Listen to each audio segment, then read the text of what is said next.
I am Angelo Zavattini, and this is Neutral Zone.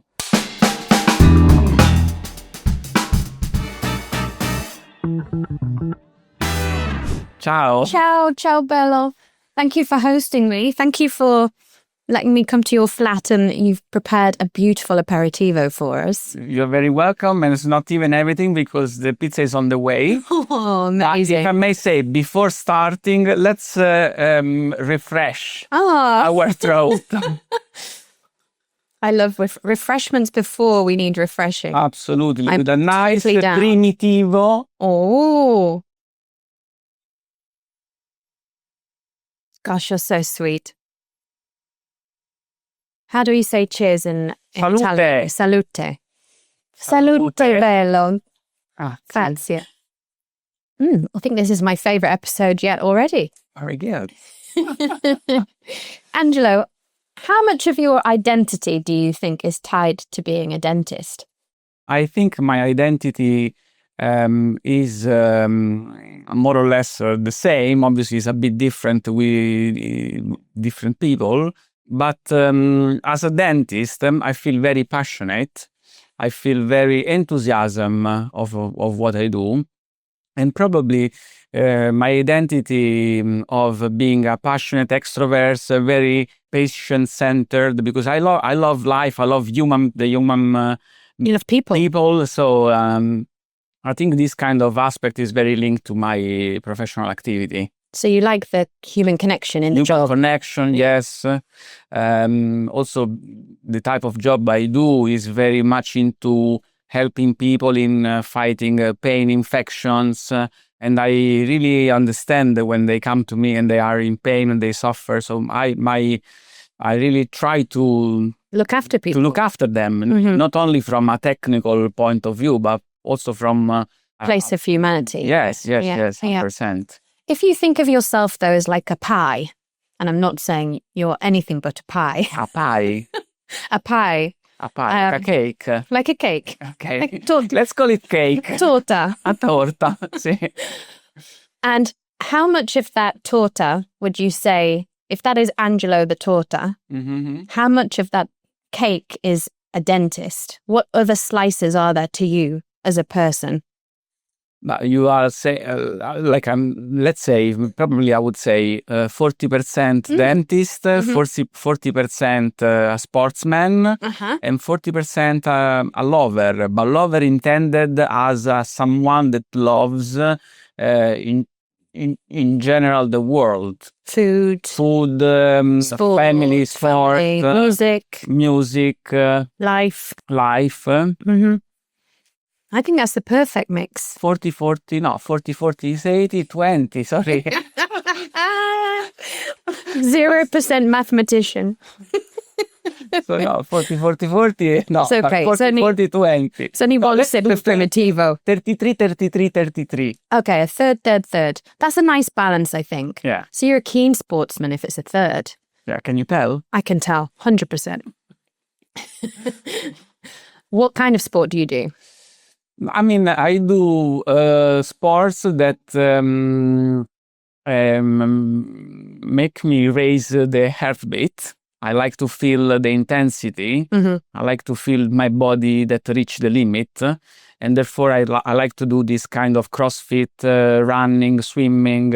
Probably what I'm looking from the sport is the emotion. I'm trying to reach a peak with my body and try to push my body. Yeah. And I like to feel that kind of pain. That Reminds me of a song, I'm Just a Sucker for Pain. I'll play it for you at the end. Okay, thank you. Yeah, I know what you mean. It's pushing yourself, and you like that feeling of it being difficult. Yeah.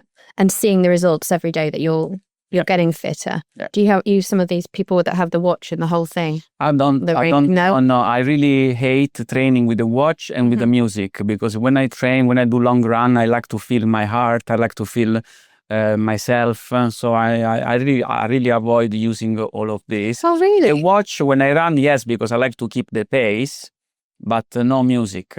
You like the silence or listening to what's around you? Yes, yes. That's very interesting. Yes, 100%. So you're relying solely on your mind when you're running to keep you going? Yes, I do. That is pretty impressive. I like to also the mind that sometimes it doesn't stay with the body all the time. So you need to go and take the mind back to you. I remember I was doing a marathon and at some point I was feeling like that I was running, but you were there. I was not there, but the body was just going. So it's quite interesting what the body can do under certain circumstances.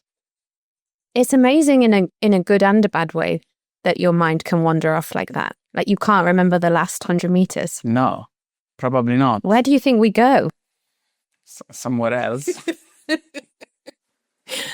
How do you think you're similar how you're training for sports, like how you work at work? Are you pushing for perfection at work? I think there is a very good connection between this kind of aspect because when I do sport, I try to perform, and when I do my job, I try to perform as well. I'm looking for the performance. Mm-hmm. You like the challenge. I like the challenge. I like to fix it. Also, they come to me when the cases are complicated, and therefore my aim is to fix the impossible sometimes. Probably this kind of aspect of my work is really connected to my personality. Mm-hmm. And actually, thank you for this question because I never thought about this. And probably, you're welcome. And probably this is the reality, Do you think we can reach perfection, though? We can reach perfection. From my point of view, doesn't exist, but it exists something that is to an optimum level, which can work. But perfection, I mean, what perfection? Just Michelangelo. Just Michelangelo, probably. Yes. You have half of his name. What kind of difficulties do you face at work? You like the challenge, but do you ever feel out of your depth? To be fair, after a bit of years of practice, and you're a specialist in endodontist. And I am, yes. For those who don't know, to be honest with you, at the stage of my career, from a technical point of view, there are challenging cases, but to be very honest, it's very rare to see something that I've never seen before. What I think is the challenge sometimes is the management of the personality, is the management of the patient itself, which sometimes it can be very, very, at least for me, it can be really daunting because I am a person that I absorb a lot from patients in general. Other colleagues of mine, they are just flat and they just deal with it. I am a bit different. I absorb. Usually I absorb good and bad things from patients, from persons. I know that I have this characteristic. Yeah, it's a double-edged sword because when you're saying how much you love that human connection, you love that because you get so much out of it. But then as being an empath, then you take all of their worry as well, because that's just who you are. But it does show you care. What gets you excited outside of work? What gets me apart from sports? Apart from sport, it gets me excited when I meet someone and I cannot stop talking with this person because the energy is really good. Oh, so meeting new friends. Socializing. Apart from sports and training, how else do you look after your mind, your soul? We've talked about your body. Yeah, so I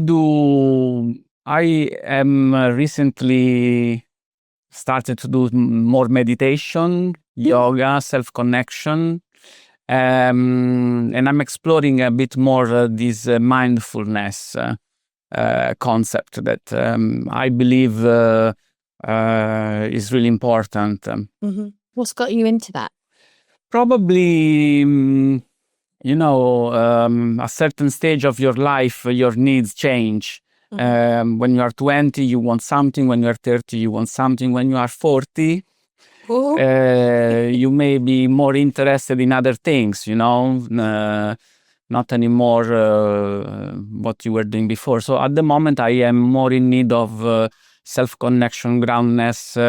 I'm more looking for good quality time rather than the fun time, This is essentially what is happening. Nothing is permanent. Everything changes life. We cannot assume that we're going to be always young and beautiful forever. We need to also accept that the time goes and we just to live with it well, because life is beautiful. And I believe that there is beauty in every single chapter of our life. So I very much agree with you. So this next chapter for Angelo, what does that look like? The next chapter is, what I hope for myself is to have a very nice family. Now, if you will ask, if you're going to ask me, Angelo, what would you like to have in your life now? I would answer, I would like to have a family with someone to love and someone to grow with. I have a beautiful family in general, but this will be my own family. The family you are creating. The family that I'm creating, yes. Oh, that's lovely. I think also this comes from the fact that I had the example of having a mother and a father that they loved each other a lot. In my family, we always have a lot of love, and probably I am a reflection of this love. And I would like to give back this love. I think that's very obvious from what you've put out for me today. You love looking after people. It's nice. You do. I can definitely see that since I've known you. Going back to your family, you are from Italy. I am. And now you're in London. I am. Yes. You have a London family as well, though, would you say? Yes, 100%. Yes, I have lots of friends, very, very group of friends that we are all very connected. And I call this a family for myself. Your chosen family. Yes. Are any of those from studying or? No. So it's quite important to have friends outside of dentistry. Yeah, 100%. Yes. The majority of my friends are outside dentistry. Obviously, I like to have my dental friends that they can understand better what I'm saying. Those endodontic terms. Have you had any turning points in your life or career so far? Turning point? Yeah, exactly like that. Like turning point. Just as it sounds. I mean, in my life, I had a lot of turning point from you are talking about career-wise, right? For life, just when something happens to you and it spins you in a different direction. I turned multiple times in my life, probably due to the fact that were more decisions related to jobs. I traveled quite a lot in the UK. So those were time where I was turning my career until I found the final... Your North Star. Sorry? Your North Star. Yes. I'm probably saying so many weird English sayings throughout this. It's my northernness, I think. I think you're quite adaptable is what you're saying. Yes. You've gone with the flow quite a lot.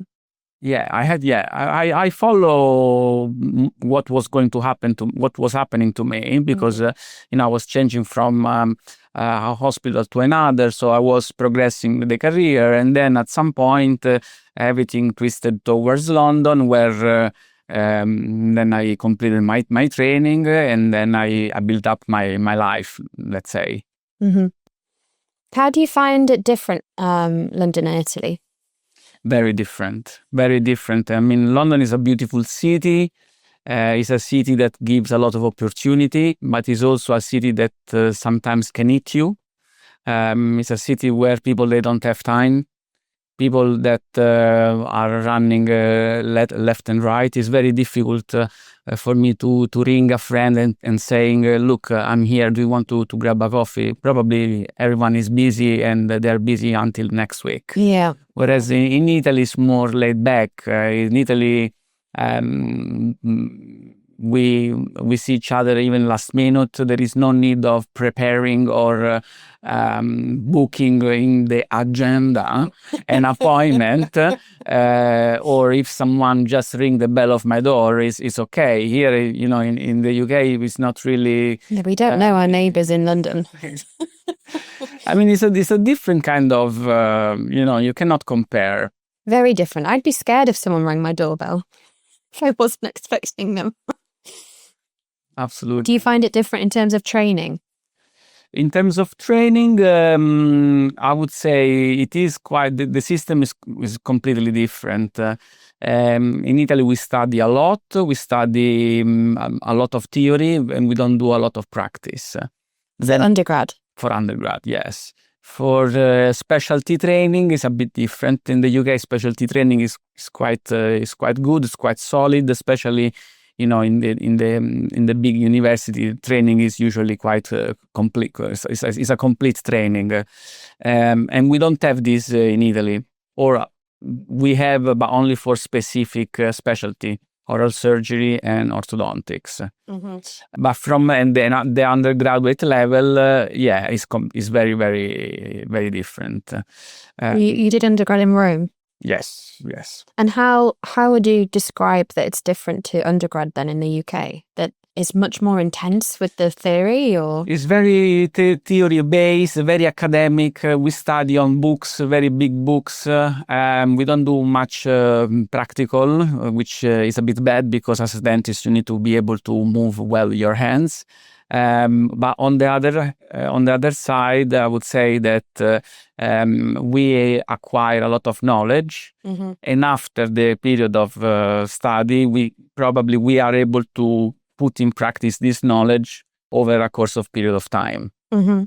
When do you get that hands-on experience then?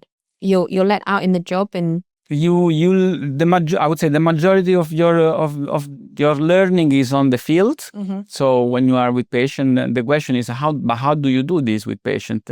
So usually what happen, you follow someone, then progressively you do something small, then you grow. Obviously, the university gives you a bit of a background, but you cannot pretend to be able to immediately start doing a root canal or a wisdom tooth extraction. So there is a period of training. But I believe that also in the UK, this is what is happening. Our students, they go to the foundation training, which is really, really, really good and really helpful because they can have a broad experience of everything. But then when you want to perfect yourself, you need to do more. You need to study more courses, residency. So probably at the end, they balance out. How many years ago did you graduate? More than 10. Oh, love more that answer. 10. You don't look like you graduated more than 10 years ago. May I give you a little bit more? I will have a little bit more. See, I told you look after everyone. Going back to your self-reflection, Angelo, because you've gone into that chapter of your life. Are you reading any books around that, or? I am reading few books. One in particular, I like to read in Italian. Mm-hmm. Why? Because I think that when you read in your own language, you can understand obviously better and you can acquire more. 100%. I am in so much awe of. I know so many of most of my dental friends aren't English speaking, their first language, and I'm in awe that you do the job every day in a different language. How? Do you feel tired in that regard? No, not anymore. But before, I remember that at the beginning, when I was here, yes, I was feeling my head was like, was buzzing. But today, no. Just waiting to get that rubber dam on. Yeah. No, today, no. Today is absolutely fine. Actually, sometimes, and I would like to apologize with everyone. I think I forget a bit of how to speak well in Italian. Our language is quite particular, very articulate. We have a lot of verb declination. I'm obviously now that after so many years of speaking every day in English, I lose a bit the way I was talking in Italian. But I'm sure I can catch up at some point. Definitely think you can. Your English is great. You're reading which kind of books in Italian? So I'm reading a book about a journey of two guys, and they are exploring the world, and they use some reflection to explore the world. One of these reflection is, for example, are you sure that things would have been better if we're different? Or is this your best version of yourself? Or when happiness is going to start? So all those chapters, they start with a question, and then they explore the question, but then the author gives you an open-ended answer. So there is no really an answer. It's you that you need to answer to those questions. I think it's quite a nice book, and it's really opened me. It's called What is Happiness? What is Happiness? We'll all have to look into that. What does happiness look like to you now at this stage of your life? To me, happiness in this stage of my life is be able to be by myself without the need of having necessarily someone next to me. But also happiness would be at the same time to have someone yes to look after. I think you can believe both, and you will need both anyway if you are in a relationship. You do, yes. We can't be with them all the time. This was a deep one. This is a happy moment. Nice glass of wine on a Sunday, a quiet Sunday. What do you think the biggest lesson you've ever learned is? Big question. The big lesson that I ever learned, that nothing is forever. Nothing is forever. Nothing in this life is forever. So I was listening to an interview with some A-list Hollywood actors, and I forget which one, but one of them said their biggest piece of advice would be, this too shall pass, which is the same thing. So if you're experiencing really high success, it's not going to be forever. If you're experiencing the biggest low, it's not going to be forever. And you've got to kind of accept and keep moving. Yeah. No, I'm a firm believer that obviously nothing is forever, even as you were correctly said. And I would like to say something that I remember. There was a moment in my life that I was very sad. I was very sad because something happened in my life, and I remember my father telling me, "Angelo, okay, fine, you are sad. You are sad today. Please be sad today. Tomorrow, but from the day after, just be happy. What's the point to stay sad forever?" Because it's a quite nice approach, It's not easy, but he's right. It's easy to dwell, isn't it? And at those sad times, it's very hard sometimes to just wake up and be happy again. But what's done is done. What's done is done, yes. How do you deal with failure? That's a similar kind of thing your dad was saying. Yeah, how do I deal with failure? I think, to be fair, I think I deal quite well. I had many failure in my life. Many failure. Which they give me a lesson, and they help me to succeed the next time. I give an example. I failed so many times before getting a job in the hospital, probably 10 times. Couldn't get in. Relentless. Couldn't get in. I remember the first time I had an interview. Obviously, I moved from Italy, fresh. I went to this interview very nicely dressed, but I was wearing a beautiful pair of jeans.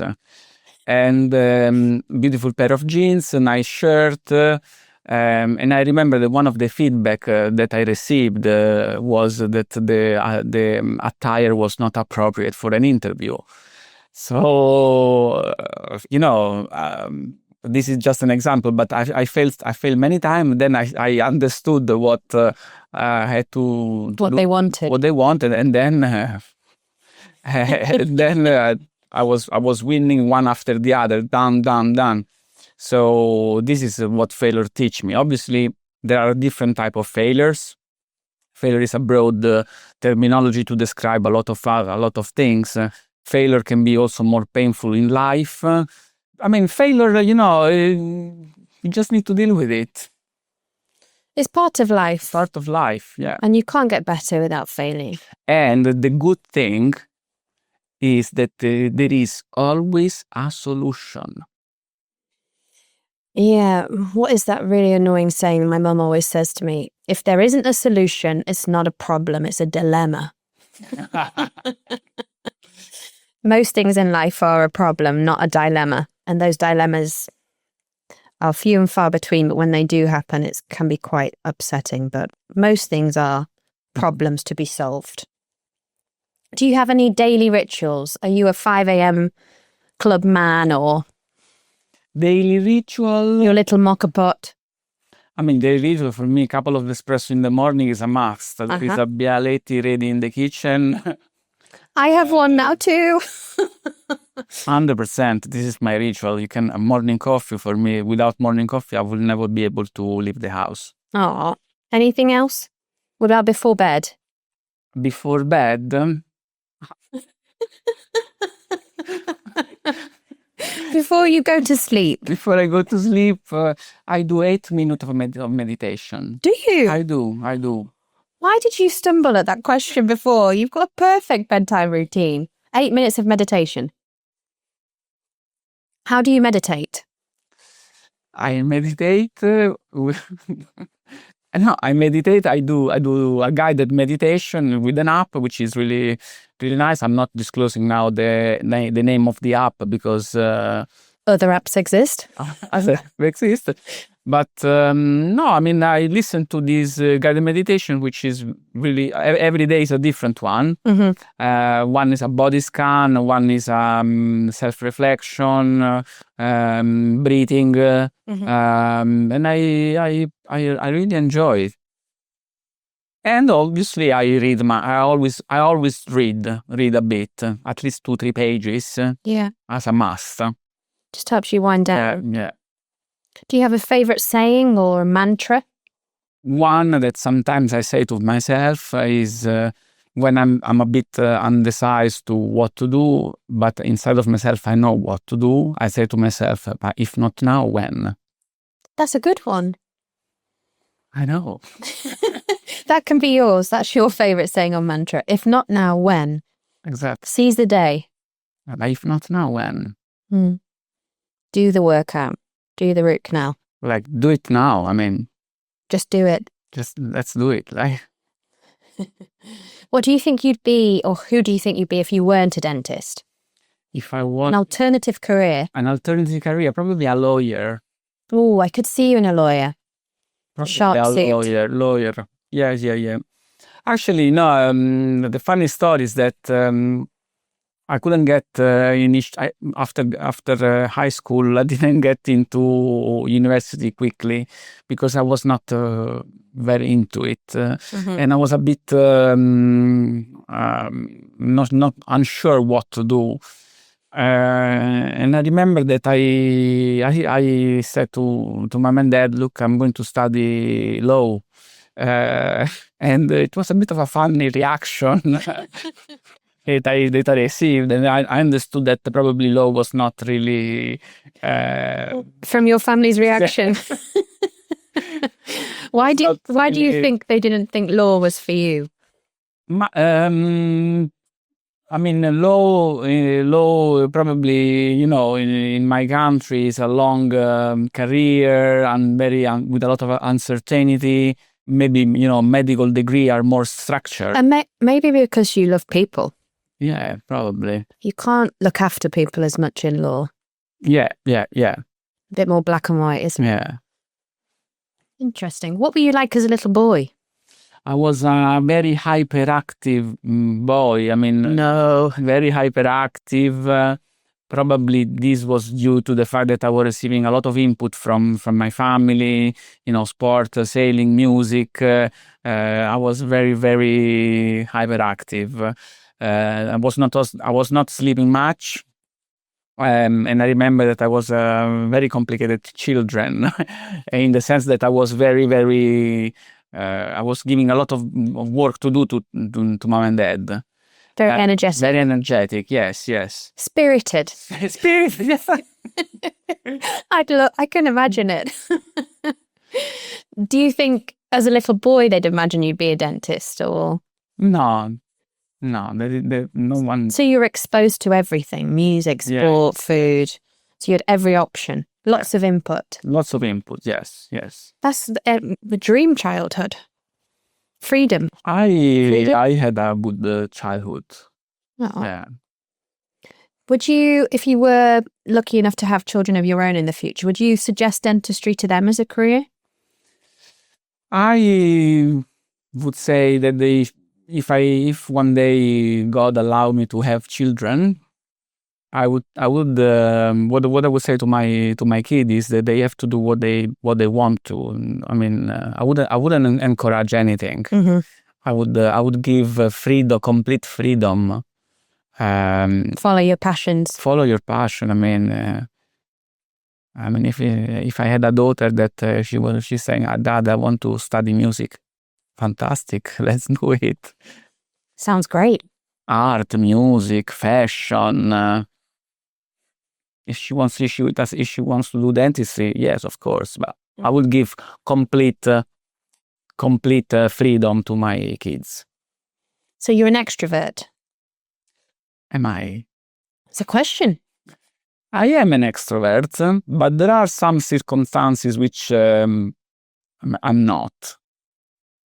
Which circumstances? Which are not very often, but sometimes when you are with people that you feel that the connection is not great, you feel a bit of weird energy. Then I don't retreat a bit more.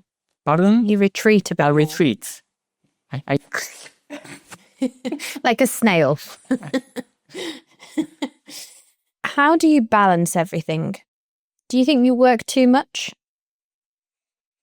No, I don't think I work too much. I think I travel too much to work. Commuting takes commuting is quite a problem.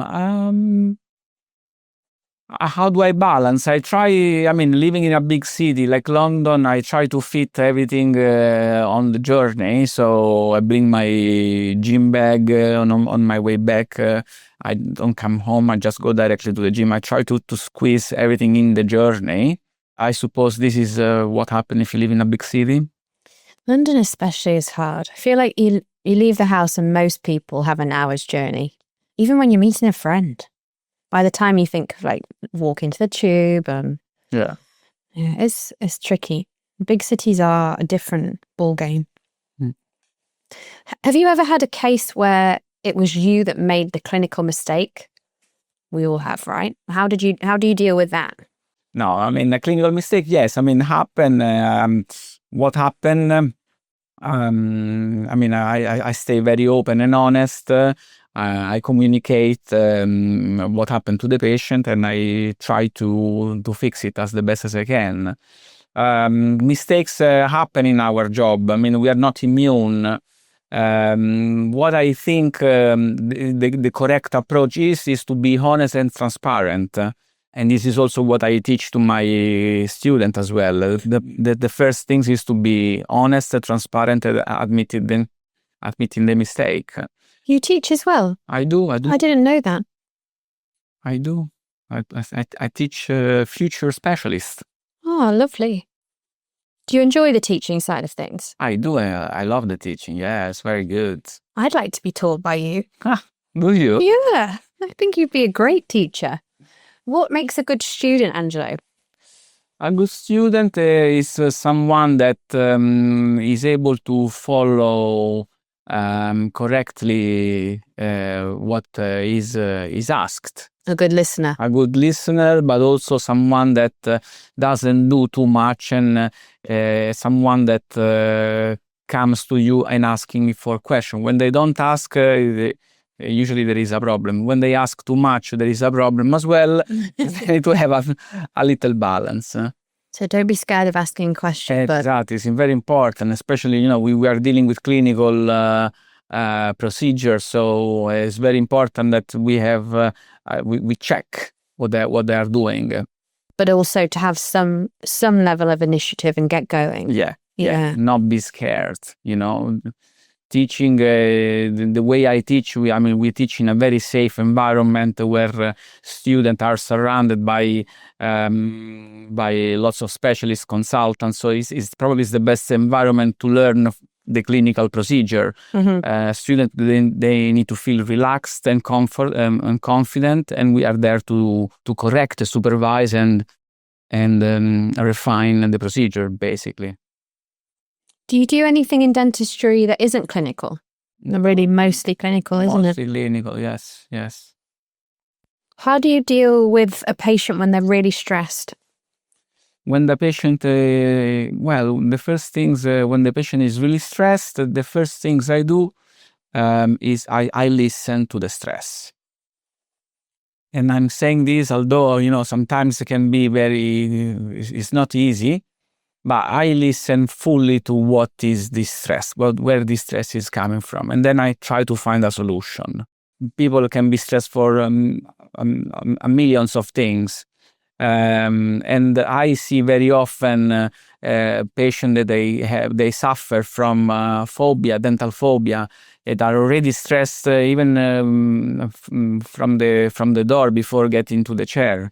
So a patient that is very stressed needs to be listened well, and we need to understand very well where this stress is coming from and see if we can treat safely. I always ask to myself, is it safe to do so? If yes, we do. If not, we don't, and we find another solution. There are a lot of solutions to fix it. So gaining information before you start. 100%. Yes. It is easy to kind of ignore it to a certain point, I think, and then you're halfway through and you think, gosh, I wish I'd never started this. I'm sure we've all been there. So you try and avoid that and go with proper planning, lots of chatting. Yeah, no, I give an example. In the UK, it's very popular, the sedation. And, we offer sedation to patients that are in needs, for example, when they suffer from anxiety. And sometimes, as a dental practitioner, sometimes we try to persuade a patient not to go for sedation for many reasons. Sedation, first of all, is a drug that goes in the system, and if you can avoid, it's definitely better for the patient. But there are some circumstances which there is a real need of sedation because the patient he cannot tolerate dental treatment. It has happened to me that, when I get to know the patient very well, the patient started to trust me more. We tried to do the procedure under sedation, without sedation, but then I had to stop the procedure because the patient was not able to cope. And I wish I would have done under sedation before, So management, yes. Has anyone given you any really good advice throughout your career, or has there been somebody who stands out that mentored you in a good way or taught you something? In my career, I had few mentors. Probably they never gave me one single advice. They more show me how to work and how to work well. I am very grateful from one of my mentors from Italy that probably the way I work today is very much a reflection on how he is working. He was probably one of my first teacher and mentor, which I really, really which I'm really, really grateful. And then in the course of my career, I had many people that they show me how to work.